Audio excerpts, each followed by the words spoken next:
নমস্কাৰ আটাইলৈ এটি শুভ দিনৰ অৱশ্যে জ্ঞাপন কৰিছোঁ দিনটো ভাল হওক সকলোৰে এটা বিশেষ টপিক লৈ আজি আপোনালোকৰ সন্মুখত আহিছোঁ মোৰ মৰমৰ ছাত্ৰ ছাত্ৰীসকল today's important topic is that I'm going to share with you that about reading question answer of a particular lesson আমাৰ বহু ক্ষেত্ৰত দেখা যায় যে বহুত ছাত্ৰ ছাত্ৰী কি কৰে এটা বিশেষ পাঠৰ পৰা কিছুমান নিৰ্দিষ্ট প্ৰশ্ন উত্তৰ তেওঁলোকে মুখস্থ কৰে আৰু মুখস্থ কৰি পেলাই পৰীক্ষাৰ কাৰণে সাজু হয় তেওঁলোকে দেখা যায় প্ৰায় ক্লাছত মানে নিজৰ শ্ৰেণীত ছাৰসকলক কৈ থাকে বাইদেউসকলক কৈ থাকে ছাৰ কুৱেশ্যন চিলেক্ট কৰি দিয়ক ছাৰ কমন কুৱেশ্যন দিয়ক ছাৰ পৰীক্ষাত আহিব পৰাকৈ কুৱেশ্যন দিয়ক usually the students many of the students are asking this type of questions frequently to their class teachers or subject teachers and as a result the teachers are also compelled to give some particular questions as a common question answers to those students just for their contentment but my question is that is it really helpful or is it really profitable for a student আজি ধৰক তে কিছুমান ছাত্ৰ ছাত্ৰীয়ে sir বাইদেউসকলক কয় যে sir এইটো লেচনৰ পৰা আমাক 20টামান কুৱেশ্যন দি দিয়ক আমি এইকেইটা পঢ়ি পেলাই পৰীক্ষাত বহিম বা পৰীক্ষাত আহিব পৰাকৈ বা পৰীক্ষাৰ কাৰণে প্ৰস্তুতি লোৱাকৈ দিয়ক কিন্তু মোৰ প্ৰশ্নটো হ'ল এই যিটো প্ৰশ্ন বাছনি কৰি দিয়াৰ প্ৰথা বা ছিষ্টেম বা প্ৰচেছ আমি যি নকওঁ কিয় সেইটো সঁচাকৈ এজন ছাত্ৰ বা ছাত্ৰীৰ কাৰণে মানে উপকাৰী হয়নে গুৰুত্বপূৰ্ণ হয়নে বা লাভৱান হয়নে Of course নহয় আজিৰ তাৰিখতো একেবাৰে নহয় My dear students I'm giving you some particular points some special points regarding to learn a lesson এটা লেসন কি দৰে আমি ধুনিয়াকৈ প্ৰস্তুত কৰিব পাৰো তাৰ কাৰণে মই কেইটামান টিপছ দিম কেতিয়াও এই চিন্তাটো মনলৈ আনিব নালাগে যে মই এই লেসনটোৰ পৰা মাত্ৰ 10টা বা 15টা প্ৰশ্ন মুখস্থ কৰিম প্ৰশ্ন উত্তৰ মুখস্থ কৰিম বা প্ৰস্তুতি চলাম আৰু তাকেলৈ মই পৰীক্ষাত বহিম আৰু মোৰ পৰীক্ষা ৰিজাল্ট ভাল হৈ যাব no never go through this idea this is really very harmful for you not only for your exam but also for your whole career as a student or whole life I'm telling you how this is hurtful to you কাৰণ যেতিয়া আমি particular কিছুমান question answer এটা লেসনৰ পৰা মুখস্থ কৰিম প্ৰথমতে আমাৰ দুৰ্বলতাটো ক'ত আহে where does our weakness come দুৰ্বলতাটো আহে যে এই লেসনটোৰ কুৱেশ্যন কেইটা কেতিয়া সোনকালে পঢ়ি শেষ কৰি আন লেসন যাব পাৰো নম্বৰ 1 নম্বৰ 2 যেতিয়া আমি কেইটামান প্ৰশ্ন উত্তৰ বাছনি কৰি পঢ়াৰ কাৰণে প্ৰস্তুতি চলাম তেতিয়া আমাৰ সেই লেসনটোৰ বিষয়ে বিতংভাৱে জানাৰ আমাৰ মন না যায় we don't usually become interested to know that particular lesson thoroughly which is very bad okay number 3 হল আমি সেই লেসনটোৰ মানে যেটো ব্যাকগ্ৰাউণ্ড হওক লেসনটো ক'ৰ পৰা দিছে বা লেসনটোৰ লিখকজন কোন বা লেসনটো কি পৰিস্থিতিত লিখা হৈছে বা সেই লেসনটোৰ মৰেল কি বা সেই লেসনটো কিহৰ ওপৰত গুৰুত্ব দিছে where does it give focus এই গোটেইখিনি কথা কিন্তু আমাৰ মনত নাহে বা আমি তাৰ পৰা বহুত ফালৰিকৈ থাকিব লগা হয় কিয় কাৰণ আমাৰ টাৰ্গেটটো হ'ল যে আমি কেইটামান নিৰ্দিষ্ট সিলেক্টেড কোৱেশ্চন আমি পঢ়িম প্ৰস্তুতিৰ কাৰণে হেতু কেতিয়াও নকৰিব My suggestion to the students please don't do these things and at the same time I request the teachers not to encourage the students this way that just read these few questions from this lesson and go for your exam and prepare for exam never do this মই ভাবো কোনো teacher বা sir বাইৰে কোনো ছাত্ৰ ছাত্ৰীকে এটো আমি encourage কৰিব নালাগে যিখিনি মই আজি শিক্ষকতাৰ কেৰিয়াৰত দেখা পাই আহিছো আমি যদি এটা লেসন প্ৰথমতে এই লেসনটোৰ ব্যাকগ্ৰাউণ্ডটো চাওঁ লেসনটো ক'ৰ পৰা দিয়া হৈছে কোনটো পাঠৰ পৰা তুলি অনা হৈছে আৰু লেসনটো উদ্ধৃতি বা কিতাপত দিয়াৰ পাঠ্যপুথিত দিয়াৰ মেইন উদ্দেশ্যটো কি কিহৰ ওপৰত তাৰ গুৰুত্বটো দিয়া হৈছে এইখিনি বস্তু আমি আগতে জানিব লাগে before we start the lesson that's called the background of the lesson আমি যেতিয়া বেকগ্ৰাউণ্ডটো গম পাই যাম, বেকগ্ৰাউণ্ডটো গম পোৱাৰ পিছত আমি সেই লেচনটো, স্পেচিয়েলি মই ইংলিছ ছাবজেক্টৰ কথাটো কৈছোঁ, okay, specially I come to the topic English subject, okay. তেতিয়া কি হয়, আমি যেতিয়া লেচনটোৰ বেকগ্ৰাউণ্ড গম পাই যাম, তাৰপিছত আমি সেই লেচনটো বুজি পাওঁ নাপাওঁ পিছৰ কথা, এটলিষ্ট আমি 3 times 4 times লেচনটো থৰলি লাইন বাই লাইন পঢ়ি যাব লাগিব। কাৰণ আমাৰ উদ্দেশ্য হৈছে আমি সেই লেচনটো শিকিব লাগে, সেই পাঠটো শিকিব লাগে, সেই পাঠটোৰ পৰা আমি কিছুমান লাভ আদায় কৰিব লাগে। কেনেকুৱা লাভ আদায় কৰিব লাগে? সেই পাঠটোৰ ক'ত গুৰুত্ব দিয়া হৈছে, পাঠটোৰ একচুৱেলি থিমটো কি, তত্ত্বটো কি, বা তাৰ কনচেপ্টটো কি, আৰু সেই পাঠটোৰ পৰা আমাৰ মৰেলটি কি আহিব, বা সেই পাঠটোত থকা কিমানটা চৰিত্ৰ আছে, কি চৰিত্ৰ আছে, বা সেই পাঠটোৰ পটভূমিটো কি, what is the platform, what is the stage, what is the floor we can say, what are the characters, what is the basic concept, what is the main theme, or what is the main summary of the lesson. এইকেইটা বস্তু আমি ভালকৈ আগত জানিব লাগিব। প্ৰত্যেকটো লেচনৰ পৰা আমি জানিব লাগিব যে এই লেচনটোৰ মেইন পইণ্টছবিলাক কি, সেই পইণ্টছকেইটা আমি জানিব লাগিব। সেই পইণ্টছকেইটা আমি জানি পেলাই মনত ৰাখিব লাগিব। তাৰ পাছতহে আমি যেতিয়া আকৌ লেচনটো পঢ়িম, সেই লেচনত কিছুমান কি থাকিব, কিছুমান টান শব্দ থাকিব, some difficult words are usually found in some lessons. সেই ডিফিকাল্ট ৱৰ্ডবিলাকৰ যিমান দূৰ পৰা যায় আমি তাৰ ৱৰ্ড মিনিংখিনি জানি ল'ব লাগিব। জানি লোৱাৰ পিছত যেতিয়া আমি 2বাৰ 3বাৰ পঢ়িম, তাৰপিছত আমি লেচনটো তাৰ যিটো আছামিজ মানে যিটো ভাৱাৰ্থ বা অৰ্থ, সেইটো আমি বুজিব চেষ্টা কৰিব লাগিব নিজৰ ভাষাত, that is it own language. জানিব লাগিব যে একচুৱেলি লেচনটো কি কৈছে, সেইটো জানিব লাগিব। সেইটো জনাৰ পাছত তাৰপিছত আমি কুৱেশ্যন এনচাৰত যাব লাগিব। দেখা যায় প্ৰত্যেকটো লেচনৰ শেষত কিছুমান কুৱেশ্যন দিয়া থাকে, আৰু সেই কুৱেশ্যনবিলাকৰ এনচাৰ সাধাৰণতে আমাৰ ছাৰ বাইদেউসকলে শ্ৰেণীকোঠাত দি দিয়ে ছাত্ৰ ছাত্ৰীসকলক। হয়তো 5টা কুৱেশ্যন থাকিলে 3টা ছাৰ বাইদেউসকলে দিলে, 2টা হোমৱৰ্ক দিলে, আকৌ পিছদিনা হয়তো হোমৱৰ্কটো চাই দিব। So' my dear students, those 5 questions are not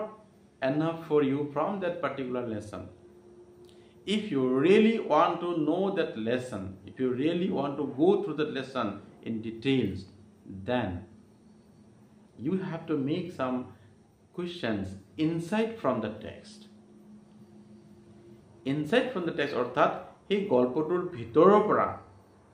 আমি নিজে প্ৰশ্ন কৰিব লাগিব, আকৌ নিজে উত্তৰ উলিয়াব লাগিব। এইদৰে প্ৰতিটো পেৰাগ্ৰাফৰ পৰাই আমি যদি এটলিষ্ট 4টা বা 5টা কুৱেশ্যন বিচাৰি উলিয়াই আনো, তেনেহ'লে আমাৰ সেই পাঠটো কি হ'ব, ধুনীয়াকৈ আমাৰ পঢ়া হৈ যাব। এই কথাটো বা এই মই যিটো আইডিয়া দিলোঁ, এই আইডিয়াটো আমি ক্লাছ 1ৰ পৰাই ছাত্ৰ ছাত্ৰীক দিব পাৰোঁ। We can give this idea students from class 1 to onwards। কিয়নো এইদৰে যদি এজন ছাত্ৰ বা ছাত্ৰীয়ে এটা লেচন পঢ়াৰ অভ্যাস কৰি তোলে, তেনেহ'লে তেওঁৰ ধৈৰ্য শক্তিটো বাঢ়িব। তো প্ৰত্যেকটো লেচনৰ বেছিক আইডিয়া যেতিয়া পাই যাব, তেওঁৰ সেই লেচনটোৰ ওপৰত তেওঁৰ এটা দখল থাকিব। Will have a strong command on that topic.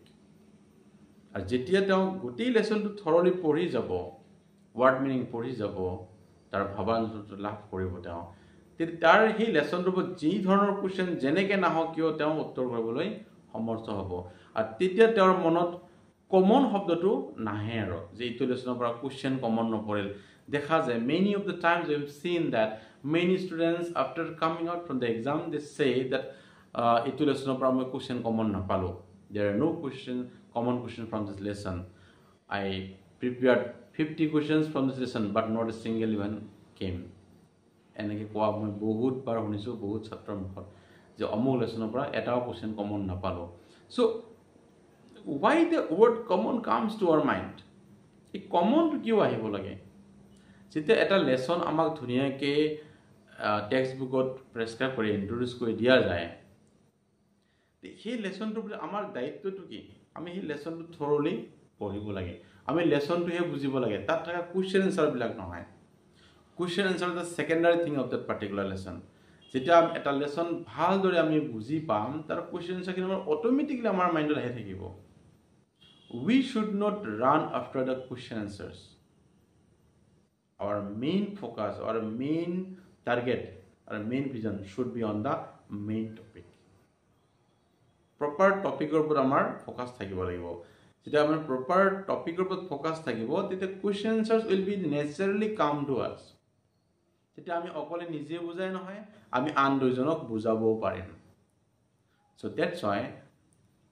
I strongly suggest the students, and at the same time I request the parents also. Bahut khetrot ei khetrot bahut mane parents o dekhisu moi mak detak dekhisu teoloko hoday koi thake je sir amar laratok kisot question komon di diboson porikhat ahibo parage bahut matri hokolo eto kotha koy je amar laratok ba soljenek sir kison question select kori diboson porikhat ahibo parage hi bahut poribo noare kintu hi kotha tu hi chhatro ba chhatri jodi honmukhot keteo kobon lage teo bahut poribo noare ba teo moron na thake etu koile ki hoy tok discourage kora hoy tok dishearten kori dia hoy কেতিয়াও নকৰিব আৰু কোনোদিন কোনো টিচাৰক বা sir বাইদেউক মই অনুৰোধ কৰি কৈছো আমাৰ পিতৃ মাতৃ সকললৈ কেতিয়াও মানে কোৱেশ্চন সিলেক্ট কৰি দিব নকব এইকেইটা কোৱেশ্চন সিলেক্ট কৰি দিয়ক ছাৰ যাতে ইয়াৰ পৰা পৰীক্ষাত আহে কেতিয়াও নকব আপোনালোকে সদায় টিচাৰক অনুৰোধ কৰক এনকাৰেজ কৰক যে ছাৰ আপুনি লেসনটো ধুনিয়াকে ডিটেইলছ বুজাই যাওক আৰু তাৰ পৰা ইনসাইট কোৱেশ্চন দি দিয়ক যাতে এই কোৱেশ্চনৰ এনসাৰ বিলাক কি দৰে মানে বনাব লাগে answer to কি দৰে বনাব লাগে তাকে আপুনি শিকাই দিও ক্লাছত যেন পৰৱৰ্তী অৱস্থাত ছাত্ৰ ছাত্ৰীয়ে এই কোৱেশ্চন আনসাৰ বিলাক নিজে বনাব পৰা হয় আৰু যিদিনাখন প্ৰশ্ন উত্তৰ মানে টেক্সটৰ ভিতৰৰ প্ৰশ্নৰ উত্তৰ ছাত্ৰ ছাত্ৰীয়ে নিজে বনাই লিখিব পৰা হ'ব আপুনি সিদিনাখন জানিব যে মোৰ ল'ৰাটো সঁচাকৈ আজি কিবা এটা শিকিল that's the real benefit of the lesson so we must learn for the basic skill or the knowledge of the from that lesson not simply from the question answers understanding knowledge and skill these things are very important first let's understand আমি lesson to prothomte understand korim bujilom ki ase bujab tar par amar ki hobo knowledge to ahibo knowledge to ahar jodi ami question answer arambho korim that is the skill the outcome ahibo feedback ahibo gotikini bostu ahibo গতিকে মই এই ক্ষেত্ৰত আকো পেৰেন্টছলৈ অনুৰোধ কৰিছো যে আপোনালোকে কেতিয়াও ল'ৰা-ছোৱালীক কমন কোৱেশ্চনৰ কথা নকৰিব আৰু এটা ইম্পৰ্টেন্ট কথা মনলৈ আহিছে I must have to tell this যে পৰীক্ষাত কি হয় বহু ক্ষেত্ৰত দেখা যায় যে বহুত ছাত্ৰ-ছাত্ৰীয়ে কয় যে এই প্ৰশ্নটো কিন্তু সিলেবাছত নাছিল টেক্সট বাহিৰৰ কোৱেশ্চন দি দিছে বাহিৰৰ কোৱেশ্চন কেতিয়াও নিদিয়ে যদি কিবা কোৱেশ্চন দিছে সেই পাঠ্যপুথিৰ লগত সম্পৰ্ক থকাকে দিছে the question is whichever is given that must be related to a particular lesson directly hok ba indirectly hok hey lesson tor logot tar সম্পৰ্ক আছে থাকিবই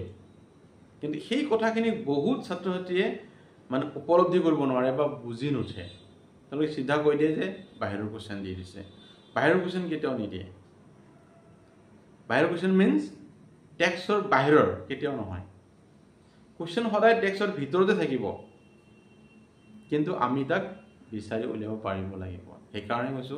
যে থৰলি পঢ়ক ডিটেইলছ পঢ়ক ব্যাকগ্ৰাউণ্ড পঢ়ক ষ্টুডি কোৰ পৰা আছে তাৰ পঢ়ক ৰেফাৰেন্স বুক দৰকাৰ হলে প্ৰয়োজন পঢ়ক ছাত্ৰ-ছাত্ৰী নিজে পঢ়ক বুজি নাপালে শিক্ষকক সোধক বা লগত মা দেউতাকে লগত থাকি পেলাই ছাত্ৰ-ছাত্ৰী কক যে এই লেসনটো কোৰ পৰা দিছে কিয় দিছে কোৱাচোন উদ্দেশ্যটো কি এইখিনি কথা আমি সুধিব লাগিব আৰু ল'ৰা-ছোৱালীক আমি সদায় এটা কথাত এনকাৰেজ কৰিব লাগিব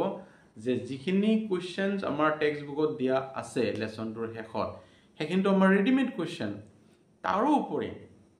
সেই লেসনটোৰ পৰা অন্ততঃ 15-20টা কোৱেশ্চন যদি আমাৰ ডাঙৰ লেসন হয় বা সৰু লেসন হলে হয়তো কোৱেশ্চন কমি যাব এট লিষ্ট 10 to 15 কোৱেশ্চনছ আমি নিজাকে কিদৰে প্ৰিপেয়াৰ কৰি পেলাই কোৱেশ্চনো প্ৰিপেয়াৰ কৰিম তাৰ পৰা আমি আনসাৰ প্ৰিপেয়াৰ কৰিম এই পদ্ধতিত যদি এজন ছাত্ৰ বা ছাত্ৰীয়ে পঢ়ি যায় তেনেহলে তেওঁৰ লেসনটোত বুজিবলৈ বাকি নাথাকে so this things I have told you mainly based on literature subject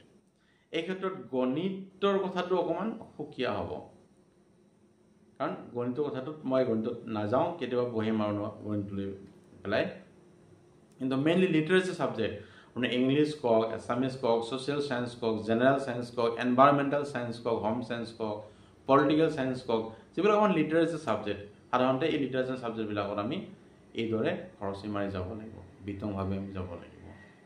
গতিকে দেখা পাওঁ যে বহুত গাৰ্জিয়ানে কৈয়ে দিয়ে যে ছাৰে এই কুৱেশ্যন আনচাৰকেইটা ক্লাছত লিখি দিয়া নাছিল কিন্তু যিকেইটা কুৱেশ্যন আনচাৰ লিখি দিছিল তাৰে পৰা ছাৰে কুৱেশ্যন বনাই দিয়া নাই ছাৰে কুৱেশ্যন আনচাৰ ক্লাছত বেলেগকৈ শিকাইছিল আৰু পৰীক্ষাত বেলেগ কুৱেশ্যন দিছে দিবও পাৰে আৰু সেইখিনি লিখিব পৰাৰ প্ৰস্তুতি আমি আমাৰ ল'ৰা ছোৱালীক কৰাই তুলিব লাগিব তে সেই প্ৰকৃতাৰ্থত এজন পিতৃ বা এজন মাতৃ হিচাপে আমি আমাৰ ল'ৰাটোৰ যিটো যত্ন বা পঢ়াৰ যিটো তাৰ যত্ন বা গুৰুত্ব সেইটো আমি লৈছোঁ বুলি আমি ক'ব পাৰিম টিচাৰে এটা লেচনৰ পৰা 10টা কুৱেশ্যন দিব পাৰে আমি গাৰ্ডিয়ান হিচাপত পেৰেণ্ট হিচাপত পিতৃ মাতৃ হিচাপত বা অভিভাৱক হিচাপত আমি তাৰ পৰা আৰু 10টা কুৱেশ্যন কেনেকৈ ভিতৰৰ পৰা উলিয়াই দিব পাৰোঁ সেই আমি ল'ৰা বা ছোৱালী আমি ক'ব লাগিব যে বাবা তোমাক ছাৰে 10টা কুৱেশ্যন দি দিছে তাৰপিছত আমি এই লেচনটোৰ পৰা আৰু 10টা কুৱেশ্যন উলিয়াওঁ আৰু 10টা প্ৰশ্নোত্তৰ লিখোঁ এইখিনি যদি কৰা যায় প্ৰত্যেকটো লেচনে আমাৰ কাৰণে বা ছাত্ৰ ছাত্ৰীৰ কাৰণে ইমান ইজি হৈ পৰিব আৰু ছাত্ৰ ছাত্ৰীখিনি ইমান ধুনীয়াকৈ শিকিব যে আমি পিছত পৰীক্ষাৰ পিছতে আমি এটা সন্তুষ্টিৰ মাজেৰে বুজি পাম আৰু এইদৰে যদি কৰিবলৈ যায় ছাত্ৰ ছাত্ৰী কি শিকিব প্ৰত্যেকটো লেচনৰ পৰা কিছুমান নিৰ্দিষ্ট শব্দ মনত ৰাখিব আৰু সেইটোৱে নিয়ম আচলতে প্ৰতিটো লেচনৰ পৰা এটলিষ্ট আমি 10ৰ পৰা 15টা 10 to 15 ৱৰ্ডছ আমি শিকিব লাগে নতুন শব্দ এটা লেচন যদি আমাৰ ক্ৰিকেটৰ ওপৰত দিছে আমি ক্ৰিকেটৰ ওপৰত 10টাত সেই লেচনটোৰ পৰাই নতুন শব্দ আমি শিকি ল'ব লাগিব কোনো এটা লেচন হয়তো আমাৰ আৰ্থকুৱেকৰ ওপৰত দিছে ভূমিকম্পৰ ওপৰত দিছে চ' তাৰ ওপৰত আমি নেচাৰেল ডাইজাষ্টাৰ কি সেই বস্তুৰ ওপৰত বা আৰ্থকুৱেক ৰিলেটেড কিছুমান ৱৰ্ড আমি তাৰ পৰা শিকি ল'ব লাগিব এনেকৈ বিভিন্নটা লেচনৰ পৰা বিভিন্ন ধৰণৰ শব্দ আমি শিকি ল'ব লাগিব আৰু সেই বস্তুটোক এটা সময়ত একুমুলেট হৈ আমাৰ যিটো ৱৰ্ড ষ্টক বুলি কওঁ শব্দৰ ভঁৰাল বহু গুণে বৃদ্ধি হ'ব আৰু তেতিয়া আমাৰ স্পকেন ইংলিছ কৰোঁতে বা ইংৰাজী কওঁতে কাৰোবাৰ লগত কেতিয়াও আমাৰ প্ৰব্লেমটো নাহে so' my dear parents my dear students and respected guardians আজি যিখিনি কথা মই আলোচনা কৰিলোঁ এই গ্ৰুপত থৈ দিয়ে আপোনালোকে প্লিজ ভালকৈ নিশ্চয় শুনিছে আৰু মোৰ কথাখিনিৰ লগত যদি আপোনাৰ একমত হয় বা কিবা কুৱেশ্যন থাকে প্লিজ মোৰ কমেণ্ট বক্সত কমেণ্ট কৰিব জনাব খুব উপকৃত হ'ম আগলৈ আকৌ লগ পাম বুলি আজি ইয়াতে এৰিছোঁ নমস্কাৰ thank you have a nice day